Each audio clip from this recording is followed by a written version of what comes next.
অনেক পুরুষ এরকম আছে সত্যি, স্ত্রী সন্তানদের খেয়াল খবর নাই, বাবা মা নিয়ে শুধু অতিরিক্ত সে মাতামাতি করে।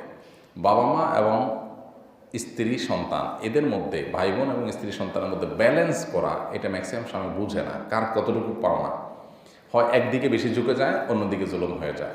স্ত্রীর দিকে ঝুঁকে মা বাবাদের জুলুম, অথবা মা বাবাদের ঝুঁকে স্ত্রীর দিকে জুলুম, এর কোনোটাই করা যাবে না, বরং মধ্যম পন্থা অবলম্বন করতে হবে। আল্লাহ তাআলা সেটাই আমাদেরকে নির্দেশ করেছে, ইন্নাল্লাহ ইয়া'মুরু বিল আদলি ওয়াল ইহসান। আল্লাহ তাআলা আমাদেরকে আদল করতে বলছেন, ইনসাফ করতে বলেছেন, কার কতটুকু প্রাপ্য সেটা দিতে বলেছেন।